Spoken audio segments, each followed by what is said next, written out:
These 4 beeps mean it's time to get outside immediately. That signal, that is what's called a 4-temporal pattern is what we refer to it as. Inside the UL Solutions Research Laboratory just outside of Chicago, David Mills runs hundreds of tests on alarms that are critical to detecting poisonous CO gas before it kills. Because you can't see it, you can't smell it, you can't taste it. Those 4 beeps mean the clock is ticking. Basically what you want to happen is the higher the concentration, the faster the alarm goes off. That's correct, because the effects of CO poisoning would be happening faster at the higher concentration versus at the lower concentration. Without an alarm, Ashley Wilson had no idea the flu-like symptoms she was experiencing were being caused by carbon monoxide seeping into her Wisconsin apartment.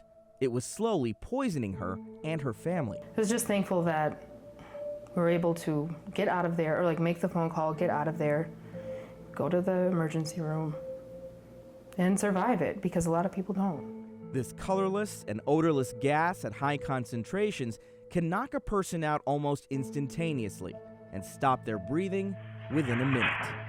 Go. Body cam video from New York State shows us what poisoning looks like. Officers barely pulled his family to safety. They passed out from CO poisoning shortly after calling 911. Come on, buddy. The only one left conscious, a toddler. Well, it would be completely preventable if we would put detection in indoor spaces, but we don't. We checked.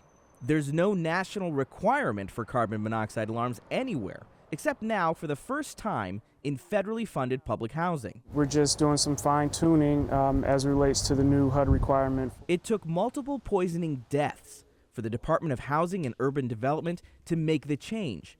3 million of its units nationwide now have to have CO detectors by the end of this year. Too much of our prevention has been focused on only the places that people might die, which is typically someplace you sleep. It's just as important in a place where people work, they go to school. A recent CBS News investigation found that at least 10 states have no laws requiring carbon monoxide detectors in daycares.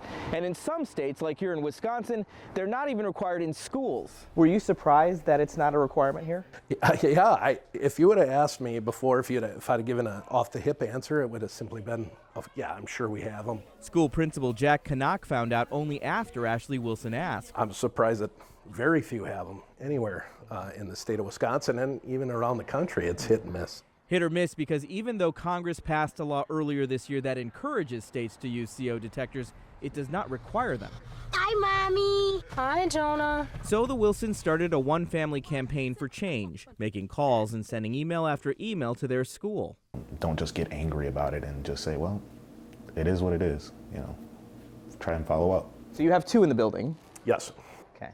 Principal Canuck showed us the change that his school and all the schools in the district made. They're put up here, again tested twice a month by our building engineer. Thanks to the Wilsons, they now all have alarms.